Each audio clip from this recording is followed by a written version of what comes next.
प्रथमतः तुमची माफी मागतो. खूप लोकांनी एवढं बडावलंय माऊली. नाही 1 तास बोलू आपण. बोलायला काय रात्रंदिवस बोलतोय. बोलणं निश्चित.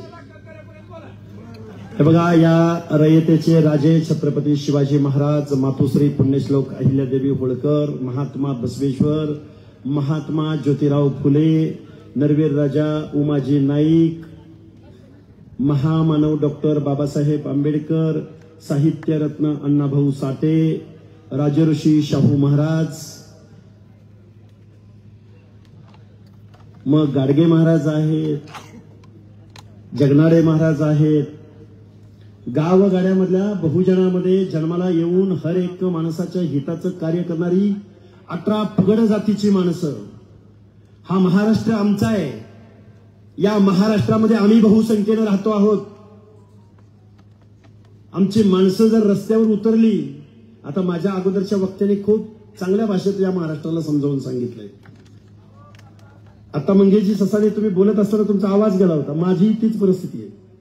कारण सकाळी 6-7 वाजता मीडियाला आम्ही बोलायला सुरुवात करतोय, रात्रीच्या 9-10 वाजता. पण बारामतीमध्ये 1 दिवसाच्या नियोजनामध्ये हा मोर्चा तुम्ही आयोजित केला.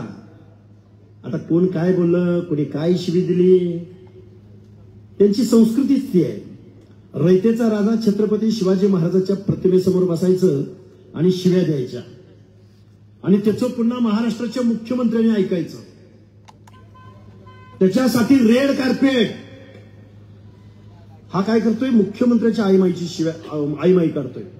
अरे मुख्यमंत्री म्हणजे एका जातीचा असत नाही, मुख्यमंत्री एका पक्षाचा असत नाही. मुख्यमंत्री हा महाराष्ट्राच्या 14 करोड जनतेचा मुख्यमंत्री असतो. आणि मुख्यमंत्र्यांचा अपमान म्हणजे तुमचा आमचा अपमान.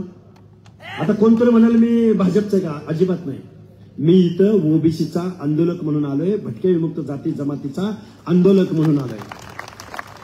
काय झालं, परवा माझ्या तिकडच्या 12 दायगुरवाड आहेत लोणंदच्या पलीकडं, तिथं मी आरतीला चाललो होतो संध्याकाळी. पोरांची इच्छा होती, सर तुम्ही आरतीला या आमच्या 2-4 गावामध्ये. चाललो होतो निरा गावामधून. निरा गावामध्ये काही माझे पोलीस बांधव मित्र आहेत, खूप आम्ही प्रवास करून आलो होतो. चहा थोडा घ्यावा आणि पुढे निघावं. 5 मिनिटं चहाला बसलो आणि एक 10-12-15 टाळकी आली आणि घोषणा द्यायला सुरुवात केली. आणि घोषणा देताना काय म्हणली, हा 7-12 माझ्या बापाच्या मालकीचा आहे. काय म्हणले, 7-12 माझ्या बापाच्या मालकीचा आहे. आणि तुम्ही आम्ही कोण आहे, पाकिस्तानात आलोय, अफगाणिस्तानात आलोय, बांगलादेशात आलोय. छत्रपती शिवरायांचं स्वराज्य उभं राहण्यासाठी या महाराष्ट्रातल्या गावगाड्यातल्या 18 पगड जातीच्या माणसांनी आपल्या जीवाची कुर्बानी दिली. आणि हा काय म्हणतोय, एका बाजूला शिवाजी महाराजांची घोषणा देतोय आणि दुसऱ्या बाजूला म्हणतोय 7-12 माझ्या बापाच्या मालकीचा आहे. या माणसांना मला सांगायचं आहे, काय झालं माहितीये का, जिबियांना कुठे, जिबियांना काय झालं तुम्हाला सांगतो. वीरेंद्र पवार नावाचा एक अप्पलपोट्या माणूस, काहीच अक्कल नावाची चीज नाही.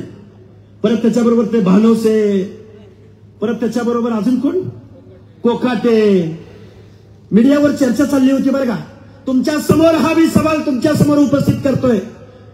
काय म्हणले माहितीये का, मराठा ही जातच नाही म्हणले.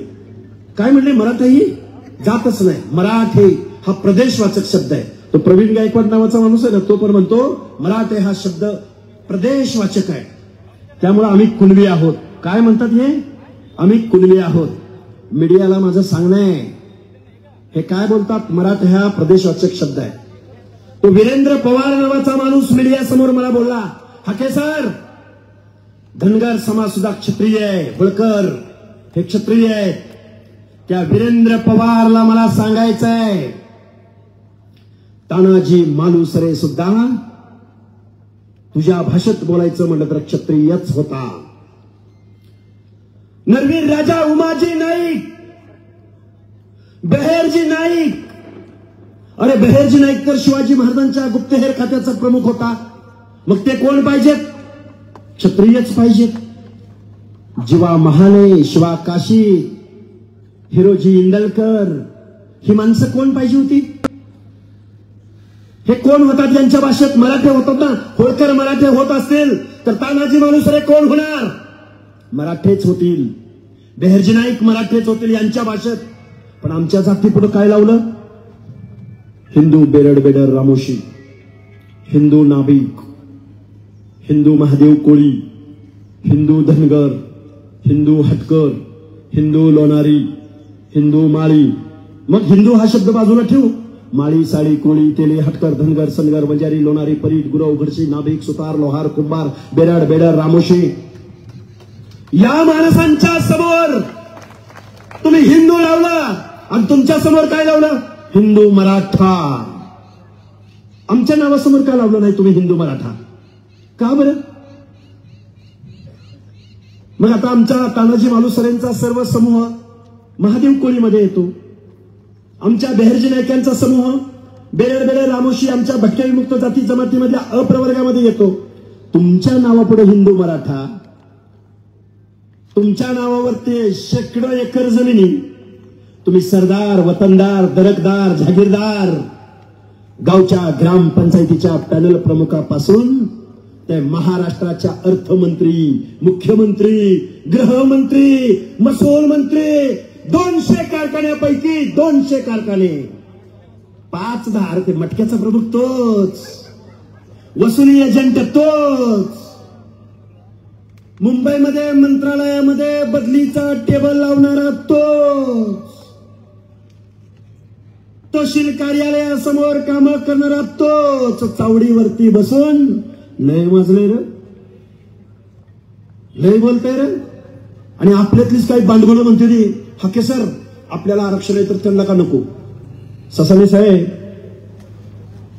कोणाचं नाव घेतलं मग असे तुम्ही? तो विचारवंत भानवसे आणि दुसरा कोण? कोकाटे आणि प्रवीण गायकवाड. प्रवीण गायकवाड म्हणतात की महात्मा ज्योतिराव फुलेंनी सांगितलेलं होतं की या महाराष्ट्रामधला माळी, या महाराष्ट्रामधला धनगर, या महाराष्ट्रामधला मराठा हे सगळे भाऊ आहे.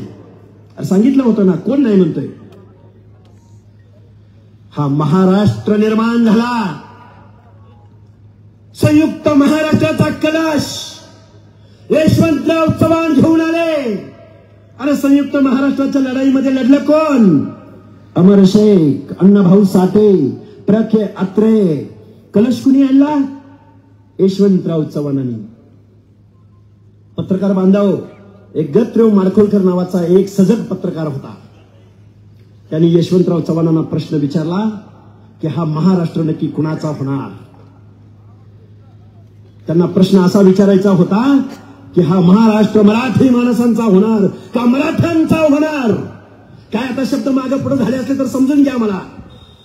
यशवंतराव चव्हाण म्हणाले की हा महाराष्ट्र मराठी माणसांचा होणार, 18 पगड जातीचा होणार. या महाराष्ट्राच्या भौगोलिक प्रदेशामधल्या सर्व माणसांचा महाराष्ट्र होणार. आता आमदार कोण, खासदार कोण, कारखानदार कोण, बरं जाऊ द्या. महसूल मंत्री कोण कायम, अर्थमंत्री कोण? बारामतीचे अजितदादा पवार. सत्ता कोणाची? काँग्रेसची सत्ता येऊ द्या, अर्थमंत्री अजितदादा. उद्धव साहेबांची सत्ता येऊ द्या. याच्या मागे अर्थ आहे बरं का, मी कुणावर टीका नाही करायला आलो. उद्धव साहेबांची सत्ता आली, अर्थमंत्री अजितदादा पवार. देवेंद्र फडणवीस, एकनाथ शिंदे साहेबांची सत्ता आली, अर्थमंत्री अजितदादा पवार. आणि देवेंद्र फडणवीस साहेबांची सत्ता आली, अर्थमंत्री अजितदादा पवार. गावगाड्यामध्ये ओबीसीची संख्या किती आहे? हात वर करून सांगा. किती टक्के ओबीसीची संख्या? 50% पेक्षा जास्त आहे की नाही? बर, त्या 50% ओबीसी, व्हीजेएनटी, एसबीसी बांधवांच्या सामाजिक न्याय हक्कांच्या योजनांसाठी किती पैसे मिळायला पाहिजेत? अर्थमंत्री अजितदादा पवारांना आमचा सवाल आहे. अर्ध्याहून जास्त लोकसंख्येच्या ओबीसी, भटक्या विमुक्त जाती जमातीच्या लोकांना किती बजेट मिळायला पाहिजे? सामाजिक न्याय हक्कांच्या योजनांसाठी किती पैसे मिळाले पाहिजेत? ससाणे साहेब किती मिळाले पाहिजेत? अर्ध्या लोकसंख्येला किती मिळाले पाहिजेत? जाऊ देऊ, 52%, 50% सोडा, 25%, सत्तर साहेब सोडा, 20% सोडा, 15%. जिब्यांना आहेत का? कुठे आहेत? गोविंदजी देवकते, बापूराव किती मिळायला पाहिजेत? 10% सोडा. मी नेहमी सांगतोय, माझ्या भाषणात जबाबदारीने सांगतोय, 5% सोडा, 2% नाही. फुले शाहू आंबेडकरांच्या नावानं ज्या बारामतीच्या पवारांनी या महाराष्ट्रावरती राज्य केलं, आलटून पलटून सत्तेमध्ये बसले. अर्ध्याहून जास्त ओबीसी भटक्यांना या पुरोगामी महाराष्ट्रामध्ये 1% पुढे बजेटरी तरतूद 1% पुढे झाली नाही. 1% पुढे. आता माणसं म्हणजे हाकेसर काय बोलायला लागला तुम्ही? तो 1% कशासाठी माहितीये का? पत्रकार बांधवांना, तो 1% कशासाठी? आश्रमशाळा, मॅट्रिकोत्तर शिष्यवृत्ती, पोरींची स्कॉलरशिप, वसंतराव नाईक महामंडळ, पुण्यश्लोक अहिल्यादेवी शिरी मेंढे महामंडळ, महात्मा ज्योतिबा फुले आरती, काय आता ही आपली मंडळ आहेत ती. अरे 1 लाखाची सुद्धा योजना नाही. आता मी बारामतीमध्ये आलो, माझ्या काही कार्यकर्त्यांनी मला सांगितलं एका बँकेचं नाव आहे बारामती, काय बारामती सहकारी बँक. अजितदादा पवार या बारामती सहकारी बँकेतून किती कोटी वाटले? 162 कोटी रुपये अण्णासाहेब पाटील महामंडळाला कर्ज दिले. आता ध्यान देऊन ऐका, फक्त 3 लाख रुपये वसंतराव नाईक महामंडळाची प्रकरण मंजूर केली. तिघांची लाख रुपयाची. किती? 3 लाख रुपये. पुणे जिल्ह्यात, अख्ख्या जिल्ह्यात किती? भटक्या विमुक्ताला ओबीसीला किती रुपये? 3 लाख रुपये. वारे अजितदादा. म्हणे अजितदादाचं कार्यकर्ता काय म्हणतात माहिती का? हाके सर, तुम्ही अजितदादावर टीका करताय, पण दादा तसा माणूस नाही. दादा खणक्या माणूस आहे. दादा जातीवादी माणूस नाही. मुख्यमंत्री महोदय, सारथीचं पालिकत्व जे मराठा समाजासाठी सारथी आहे, त्या सारथीचं पालकत्व अजितदादा पवारांनी स्वतःकडे घेतलं. मंगेशराव, त्या सारथीची बिल्डिंग एखाद्या शेअर बाजारच्या इमारतीला, शेअर मार्केटिंगच्या इमारतीला लाजवेल अशी इमारत ब्रहण Maharashtra college of commerce Symbiosis कॉलेजच्या मध्ये उभे केले. आणि आमच्या ओबीसीच्या महाज्योतीला जिल्ह्यांना 1000 स्क्वेअर फुटाचं ऑफिस नाही. आता ऐका, येरवड्याला दिलं 1000 स्क्वेअर फुटाचं. आता पुढचं सांगतो ऐका. कोल्हापूरला सारथीची इमारत उभी राहते, छत्रपती संभाजीनगरला इमारत उभी राहते, आणि ओबीसीच्या पोरांना पीएचडीला 1 रुपया द्यायला अजितदादा तयार नाही. पण सारथीच्या पोरांना 1 स्ट्रोक 7-7, 8-8, 9-9, 10-10 लाख रुपये या अजितदादा पवारांनी त्यांच्या अकाउंटला जमा केले. आणि मी जर चुकीचं बोलत असाल ना, त्यांचे कोण प्रवक्ते, कोण प्रदेशाध्यक्ष, मी त्यांची नावं नाही घेत. त्यांनी कधीही आमच्या समोर यावं आणि आमच्या समोर बोलावं. आता मी आलोय बारामतीमध्ये, आम्ही बोलतोय सगळेजण, आम्ही मंडळी सगळे एकत्रित आलेत. कुणाला पैसे कुणी दिले का? कुणी गाड्या पुरवल्या का? अरे हे माणसं कशासाठी इथं आलेत? मनोज जरांगे नावाच्या माणसाला उभं कुणी केलं? शरदचंद्रजी पवार. नाही ऐका, अहो ती पहिल्या दिवशी जाऊन बसले त्या मनोज जरांगेच्या मागं. ती काय म्हणते? आम्हाला ओबीसी मधनं पाहिजे, आम्हाला ओबीसी मधनं पाहिजे. अरे एकनाथ शिंदे साहेबांनी, देवेंद्र फडणवीसांनी तुम्हाला एससीबीसी दिलं ना. नरेंद्र मोदी साहेबांनी ईडब्ल्यूएस दिलं ना, इकॉनॉमिकल विकर सेक्शन. नको आहे त्यांना. त्यांना काय पाहिजे? आम्हाला ओबीसी मधनच पाहिजे. शिक्षण आणि नोकरीतला कट ऑफ त्यांचा कमी आहे, आम्हाला आरक्षण कशातलं पाहिजे? ओबीसी मधनं पाहिजे. कारण गावगाड्यातला सरपंच, गावगाड्यातला पंचायती मेंबर, गावगाड्यातला झडपी मेंबर, याच्यावरती त्यांना राजकारण करायचं आहे. ओबीसी, अरे गाव लगा ओबीसीचा माणूस म्हणून झडपी झालाय. हे सगळं षडयंत्र आहे. शरद पवारांनी मनोज जरांगे नावाचं हे भूत महाराष्ट्राच्या मानगुटीवर बसवलं. महाराष्ट्राचे मुख्यमंत्री आगतिक झाले, लीन झाले, गडागडा लोळले, आणि आमच्या ओबीसी आरक्षणाच्या विरोधामध्ये हा GR काढला. GR, ह्या GR अन्वये ओबीसीचं आरक्षण आज रोजी संपलेलं आहे. मंगेशरावजी, तुम्ही कायद्याच्या भाषेत खूप छान सांगता, पण मला यातली एक ओळ वाचून दाखवायची आहे. ज्या मराठा समाजाचं सामाजिक मागासलेपण state backward commission, 4 state backward कमिशनने नाकारलं, सेंट्रल बॅकवर्ड कमिशनने नाकारलं, अनेक हायकोर्टाने नाकारलं, सुप्रीम कोर्टाने नाकारलं. त्याच मराठा समाजाच्या बाबतीमध्ये प्रस्तावना आहे 2 पानांची. त्यातला शेवटचा उद्देश मी शासनाचा वाचून दाखवतो. मंगेशजी, हा सुद्धा कॉन्ट्राडिक्ट आहे या JR मध्ये. काय म्हणतात ते? शांत ऐका बरं का, शांत. मराठा समाजास जात प्रमाणपत्र मिळण्याच्या प्रक्रियेत, परत एकदा वाचतो, मराठा समाजास जात प्रमाणपत्र मिळण्याच्या प्रक्रियेत अधिक सुलभता यावी याकरता शासन खालीलप्रमाणे निर्णय घेत आहे. काय संबंध मराठा समाजाचा आणि ओबीसी आरक्षणाचा आहे का संबंध? ओबीसी आरक्षण कुणाला दिलं गेलं? ओबीसी आरक्षण, आता काळूराम चौधरींनी खूप चांगली माहिती दिली, त्यामुळे मी त्या खोलात जात नाही. बाबासाहेबांना हा प्रश्न विचारला होता. अजून 10-20 मिनिटं ऐकायची कॅपॅसिटी आहे ना तुमची? बाबासाहेबांना सुद्धा प्रश्न विचारला, बाबासाहेब तुम्ही एससीला आरक्षण दिलं, ज्यांच्या बाबतीमध्ये छूत अच्युतपणा पाळला गेला, अस्पृश्यता पाळली गेली, आम्ही समजून घेतलं. बाबासाहेब तुम्ही एसटीला आरक्षण दिलं, ट्रायबलला आरक्षण दिलं, जे जंगलामध्ये राहिले होते ते आम्ही समजून घेतलं. मग गावगाड्यातल्या माळ्याला, साळ्याला, कोळ्याला, तेल्याला, हटकराला, धनगराला, सनगराला, वंजाऱ्याला, सोनाराला, सुताराला का आरक्षण देताय बाबासाहेब? त्यावेळी डॉक्टर बाबासाहेब आंबेडकर बोलले, डोंगराच्या कुशाळ राहतोय, गावगाड्यामध्ये बलुत्याचं आलुत्याचं सेवा देण्याचं काम माझा नाभिक करतोय, धोबी करतोय, लोहार करतोय. यांना सुद्धा मला विकासाच्या प्रक्रियेत आणायचंय. यांना सुद्धा मला महाराष्ट्राच्या, भारत देशाचा नागरिक म्हणून, काय सांगतं संविधान, we the people of India, आम्ही भारताचे नागरिक, आम्ही गावगाड्यातल्या शेवटच्या माणसाच्या हिताचं संरक्षण करू, त्याला हक्क अधिकार बहाल करू. पण आमच्या पवार फॅमिलीने केलं काय?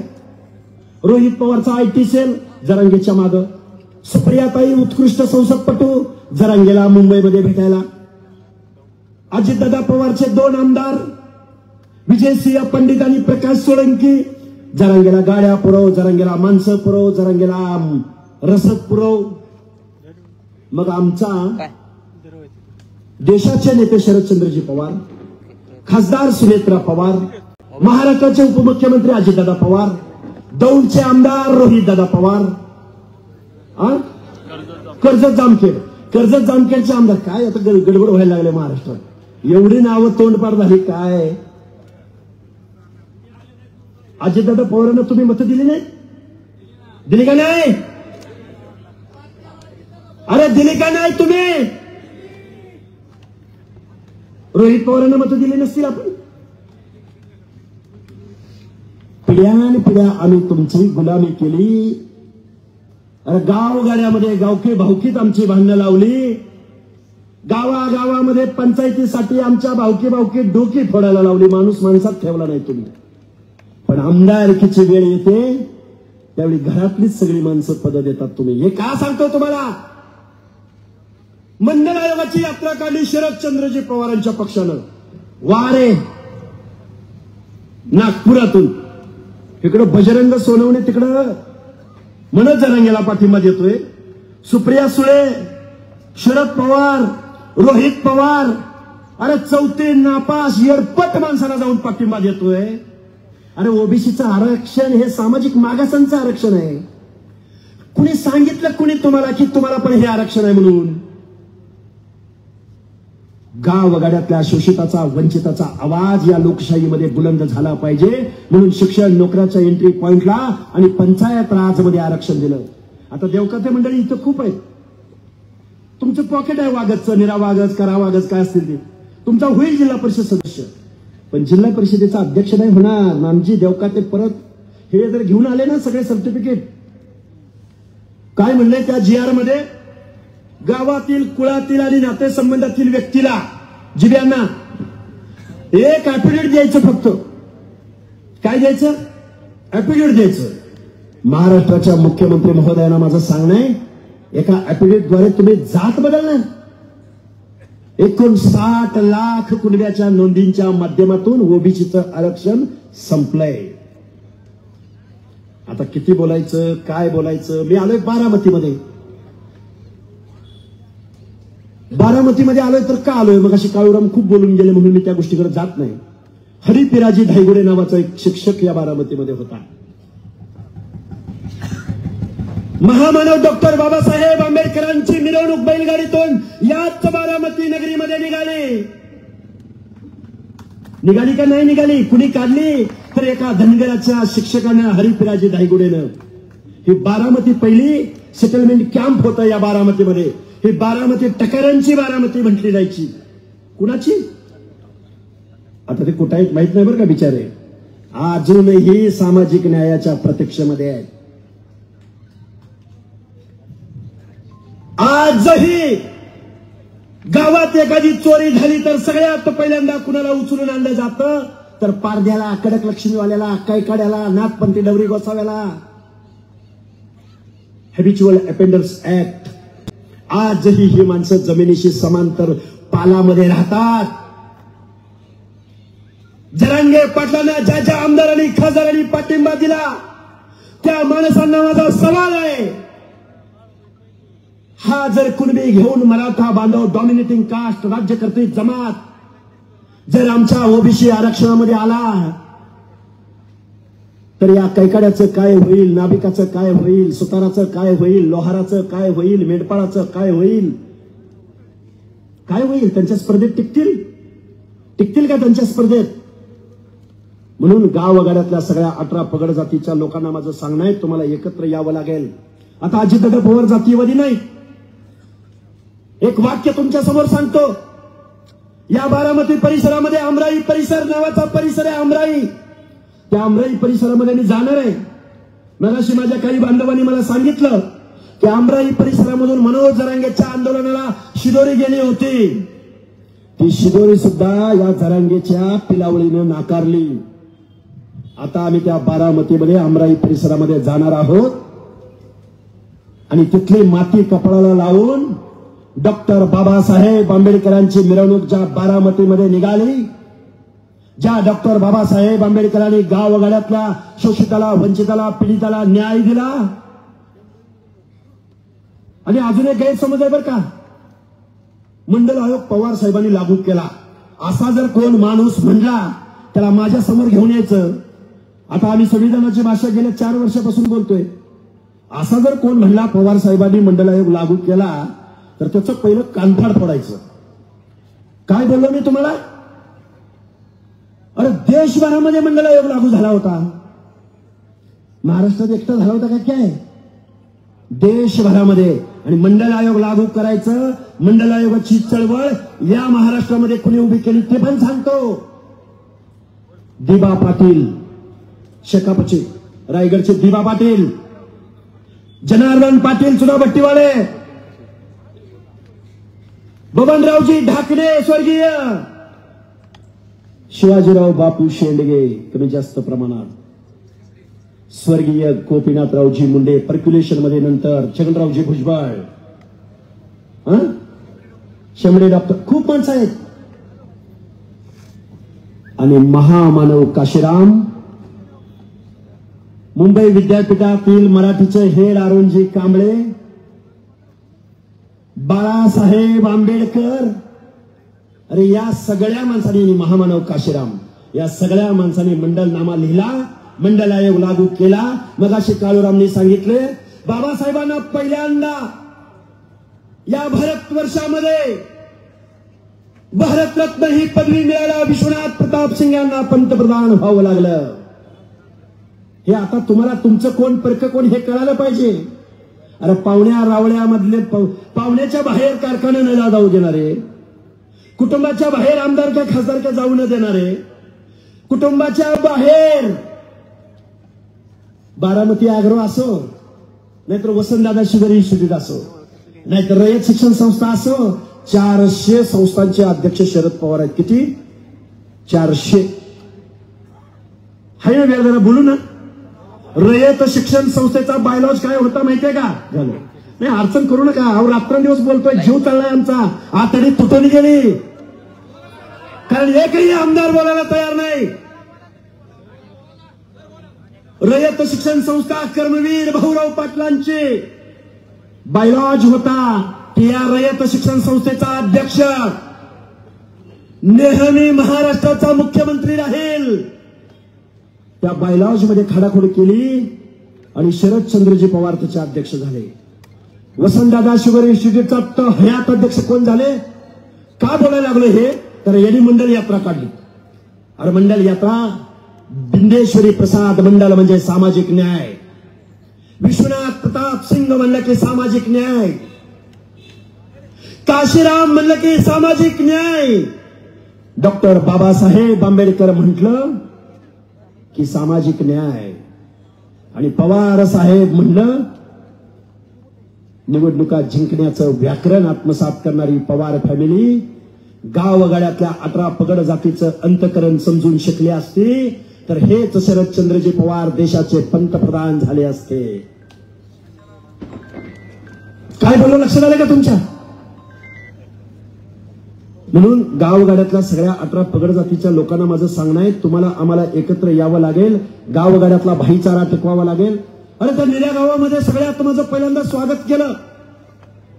परवा दिवशी हल्ला झाला. आज मराठा बांधव काही ज्येष्ठ नेते आमचा सत्कार करायला आले.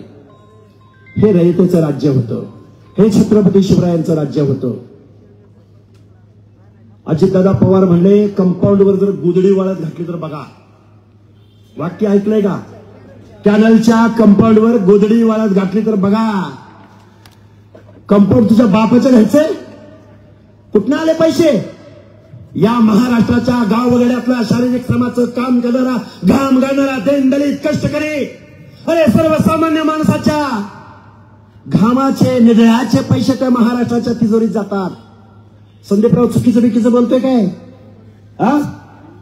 तुमच्या बापाच्या घरच्या तिजोरीतनं आणून कंपाऊंड बांधलं होतं का?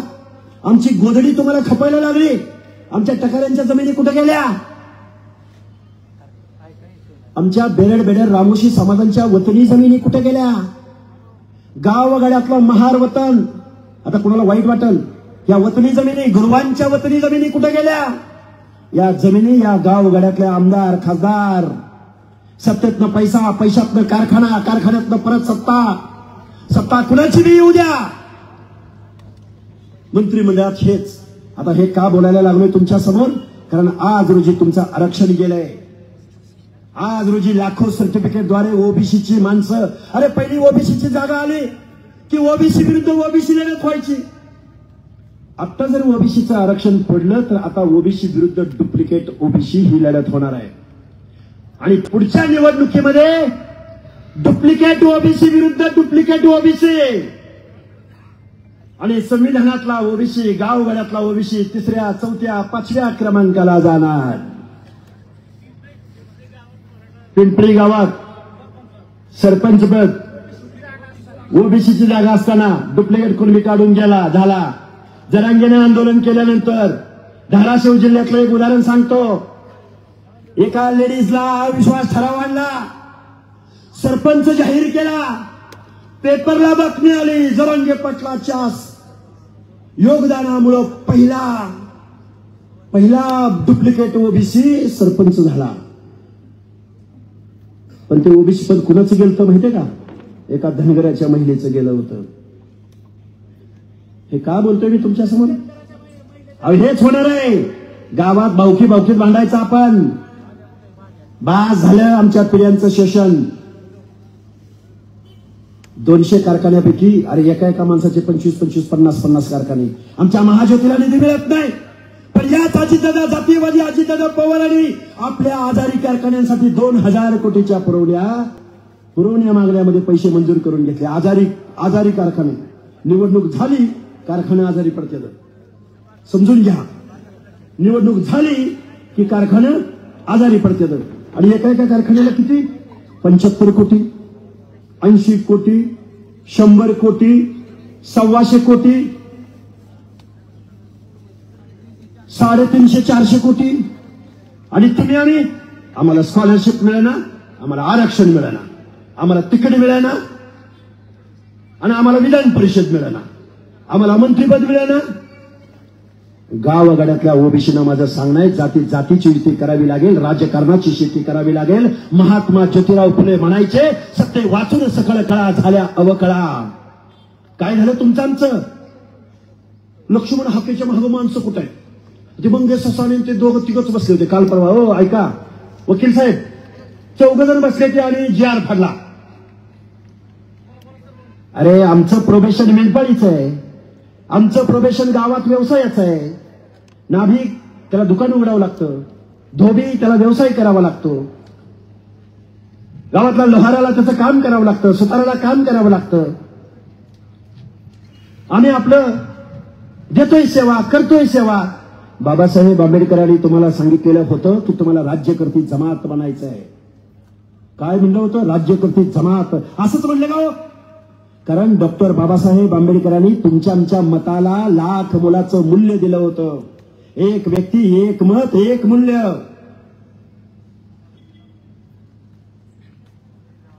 टाटा बिर्ला अंबानीच्या मताला जेवढी किंमत तेवढीच गावगाड्यातल्या ऊसतोड मजुराच्या मताला सुद्धा तेवढीच किंमत. अजितदादांनी मतं कुणाची घ्यायची? आमचीच. शरद पवारांनी मतं कुणाची घ्यायची? माढा लोकसभा मतदारसंघात आमचीच. आणि आमच्या हक्क अधिकाराचं सामाजिक मागासांचं आरक्षण जात असताना मात्र हे मनोज जरांगेला पाठिंबा देत आहेत. द्या पाठिंबा, ठीक आहे दिला, ते पण आम्ही समजून घेतलं. पण तुमचं ओबीसी आरक्षणाबद्दल काय मत आहे एकदा सांगा ना. आणि 10% मताला जर तुम्ही एवढं घाबरत असाल तर आता आम्हाला गावगाड्यातला ओबीसी सुद्धा जागृत करावा लागेल, त्यांना रस्त्यावर आणावं लागेल, राजकारणाची भाषा बोलावी लागेल. आता किती बोलायचं? खूप काही बोलू शकतो, खूप काही गोष्टी बोलता येतील. बाबांनो, हात जोडून तुम्हाला कळकळीची विनंती आहे. या बारामती परिसरामध्ये आलोय, आम्ही सगळे मंडळी आलोय, तुम्ही सगळेजण मंडळी आले आहात. आता जातीची लढाई नाही, आता पातीची लढाई आहे, आता कास्टची लढाई नाही, क्लासची लढाई आहे. Other backward classes. आंबेडकरी जनतेला बरोबर घ्यावं लागेल, आदिवासी जनतेला बरोबर घ्यावी लागेल. आणि आपण सगळे एकत्र आलो तर 70-80% जातो.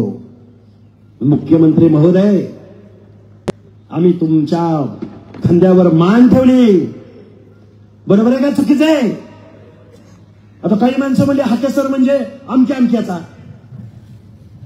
आमच्या ओबीसीच्या लढाईमध्ये आणि तसूवर सुद्धा मागे राहणार नाही आहोत. आम्हाला नको तिकीट तुमचं काय, आम्हाला नको मंत्रीपद तुमचं, ज्याला लाभ द्यायचा त्याला देऊन टाका. आम्ही सामाजिक न्यायासाठी भांडतोय.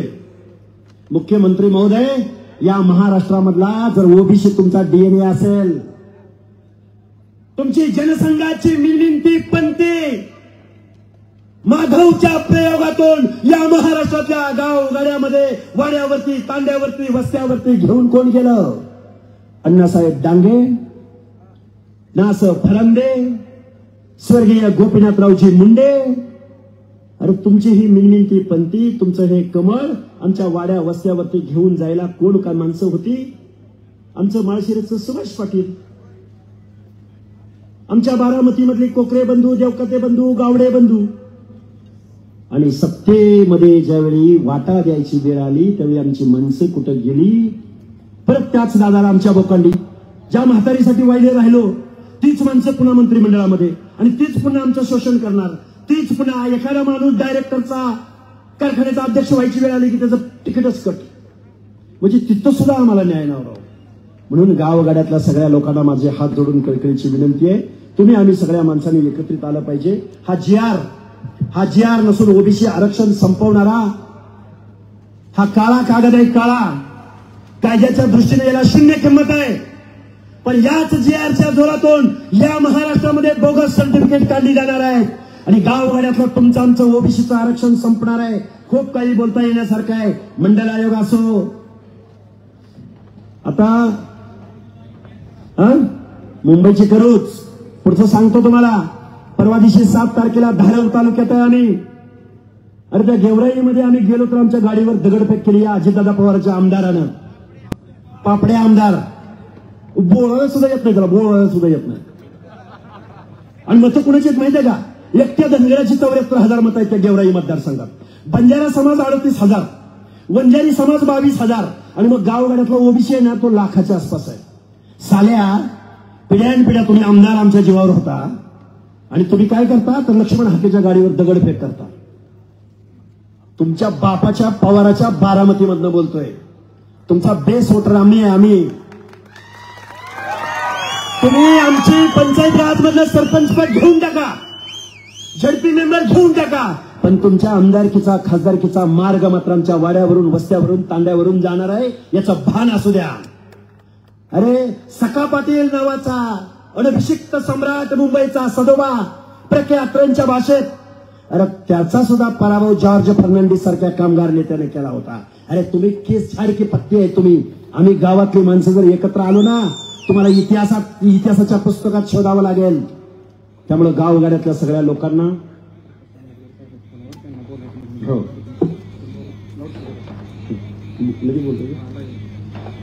आदरणीय बाळासाहेब आंबेडकर आता फोन लाईन वरती आहेत. आणि अजून एक सांगतो हा मंडल आयोग अंमलबजावणीचं जे धोरण ठरलं ते माननीय बाळासाहेब आंबेडकर, अरुणजी कांबळे, विश्वनाथ प्रताप सिंग आणि नॉर्थ मधले मग अनेक माणसं आहेत.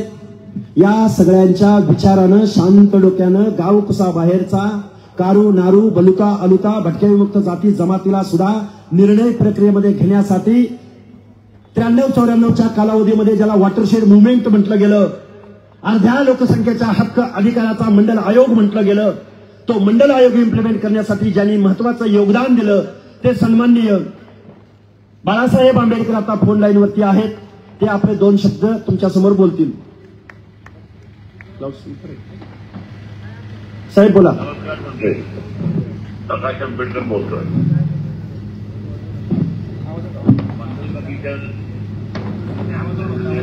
आरक्षण दिलं आणि आता हे मिळालेलं आरक्षण टिकवणं ही आपली सगळ्यांची असणारी जबाबदारी आपली असणारी.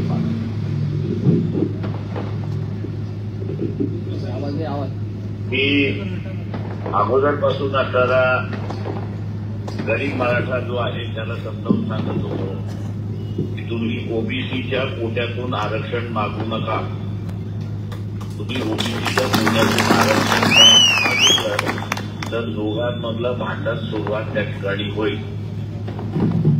ओबीसीचं आरक्षण हे ओबीसीलाच राहिलं पाहिजे. ओबीसीच्या आरक्षणाचं ताट हे ओबीसीलाच राहिलं पाहिजे. मराठा समाजाला आरक्षण पाहिजे असेल तर त्याला वेगळ्या रीतीने वेगळं तुम्ही मागाल तर तुम्हाला टिकाऊ आरक्षण मिळेल अशी परिस्थिती आहे. हे शासन जे आहे हे भांडणं लावणारं शासन आहे एवढं आपण आपल्याला लक्षात घ्या. मागच्या 2 वेळा सुप्रीम कोर्टाने मराठा समाजाला ओबीसीतून दिलेलं आरक्षण रद्द करून टाकलं की तुम्हाला ओबीसीतून मराठा समाजाला आरक्षण देता येणार नाही.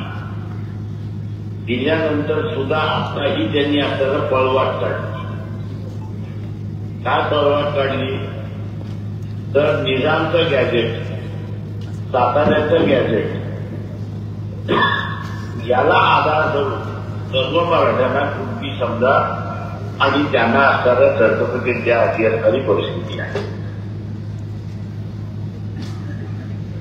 माझी सर्व ओबीसी बांधवांना असताना विनंती आहे की हा लढा राजकीय लढा आहे एवढा आपण असणारा लक्षात घ्या. आपण सत्तेमध्ये कुणाला बसवतो हा सगळ्यात महत्वाचा प्रश्न आहे. सत्तेमध्ये आपल्या विचाराची माणसं बसली तर आपलं असणारं आरक्षण वाचू शकतं. आपल्या विचाराची माणसं बसली नाही तर आज ज्या पद्धतीने जबरदस्ती करण्यात आलेली आहे,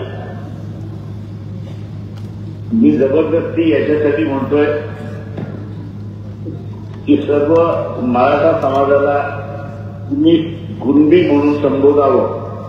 आता जो GR काढलेला आहे त्या संदर्भात 2001 साली औरंगाबाद खंडपीठ, मुंबईतलं बेंच औरंगाबाद खंडपीठ, त्याचे असणारे जज मार्लापार्ले आणि आदरणीय जज बगा या दोघांनी असलेला निर्णय दिला की सर्व सरसकट मराठ्यांना कोणती त्या ठिकाणी संबोधता येणार नाही आणि आजचा अधिकार हा असणारा कुठल्याच सरकारला त्या ठिकाणी देण्यात आलेला नाही.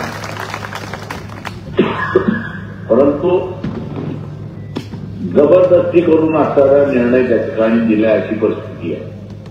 हा जबरदस्तीने केलेल्या निर्णयाच्या विरोधात आपल्याला त्या ठिकाणी लढावं लागणार, रस्त्यावरती उतरावं लागणार, मोर्चे काढावे लागतील, आंदोलनं करावे लागतील. पण यात सगळ्यात महत्वाचं जे आहे ते म्हणजे येणाऱ्या निवडणुकीमध्ये आपण मत कोणाला देणार हा त्याच्यातला महत्वाचा भाग. हा खेळ खंडोबा आपण जर बघितला तर भारतीय जनता पक्ष त्या ठिकाणी करतो आणि भारतीय जनता पक्ष काय म्हणते की इथला असताना मुसलमान बदमाश झालेला आहे, काय म्हणते की इथला मुसलमान बदमाश झालेला आहे आणि म्हणून सगळे हिंदू एकत्र येऊन आमच्या पाठीमागे उभं राहून या देशाला आपण वाचवलं पाहिजे. या देशामध्ये मुसलमान अगोदरही होते, याच्यानंतरही राहणार. आपल्या अधिकाराचं काय हा त्याच्यातला महत्व आहे. धरून चालू की मुसलमान बदमाश झाल्या असं धरून चालू. भारतीय जनता पक्षाने काय केलं, त्यांचा लढा मुसलमानाच्या विरोधात होता की ओबीसीच्या विरोधात होता. यांचे दाखवायचे दात वेगळे आणि खायचे दात वेगळे अशी परिस्थिती आहे. दाखवतात मुसलमानाचा बागुलबुवा आणि अधिकार ओबीसीचे काढतात अशी परिस्थिती आहे. जेव्हा येणाऱ्या स्थानिक स्वराज्याच्या निवडणुकीमध्ये आपलं आरक्षण आपल्याला वाचवायचं आहे, तेव्हा आपलं मत हे आरक्षणवाद्याला, आता आरक्षणवादी कोण, इथला असताना ओबीसी आहे, एसटी आहे, एसटी आहे, याच्यातला नाही मिळाला तर मुसलमान सुद्धा आपल्याला चालेल, त्याचा तो आपल्या विरोधात आला नाही. परंतु आत्ता जो सत्तेमध्ये बसलेले आहे, निजामी मराठी जे सत्तेमध्ये बसलेले आहेत, त्यांना आम्ही मतदान देणार नाही. तुमचा कारभार आहे, मग जवळचा आहे, लांबचा आहे, कुठला आहे नाही. आम्ही आमचे अधिकार आणि आमचं आरक्षण वाचवण्यासाठी आम्ही या निजामी मराठ्याला मतदान देणार नाही ही भूमिका आपण आपल्याला त्या ठिकाणी घेतली पाहिजे. ही जर भूमिका घेतली तर आम्ही जे असणारा 80 साली प्रयत्न करू आणि ओबीसीला 1990 साली सत्तेमध्ये फसवून जे ओबीसीला आरक्षण दिलं त्याला वाचवू शकतो आणि ते वाचवण्यामध्ये आपण आपलं मत आरक्षणवाद्यालाच द्याल ही भूमिका आपण द्याल आणि ती अंमल कराल ही अपेक्षा बाळगतो आणि मी आपली असणारी सदा घेतो. नमस्कार. धन्यवाद. यानंतर मी जास्त काही तुमच्यासमोर बोलणार नाही, पण इथल्या काही आयोजकांची नावं घेतली नाहीत, त्यामुळे दिलगिरी व्यक्त करतो. आणि हा लढा यानंतर मी तुम्हाला एक आव्हान करेन की यानंतर आपल्या ओबीसीची संघर्ष यात्रा, खरं तर उद्या 7 तारखेला धारूर तालुक्यामध्ये मोठा कार्यक्रम आहे आणि एक मोठी संघर्ष यात्रा जी 12 जिल्ह्यामधून जाणार आहे ती आपण नांदेड जिल्ह्यातल्या लोहा कंधार तालुक्यातल्या माळेगावला ती सुरुवात करत आहोत. प्रत्येक महाराष्ट्रातल्या प्रत्येक तालुक्यात जिल्ह्यात हा एल्गार ओबीसीची एकजुटीची वज्रमुठ या महाराष्ट्रामध्ये दिसणार आहे. तेव्हा माझी तुम्हाला हात जोडून कळकळीची विनंती आहे, आपण सगळ्या लोकांनी एकत्रित यायचं आहे. आणि इथले कोणतरी ऍडिशनल एसपी आहेत सत्कर साहेब, ते काही गुन्हा दाखल करणार होते. बिराजदार नोटीस, अरे नोटीस प्रेमपत्र आहे ते.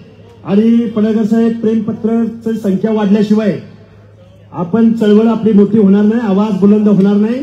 आणि काळूरामजी, तुम्ही आमच्या बरोबर आले आहो.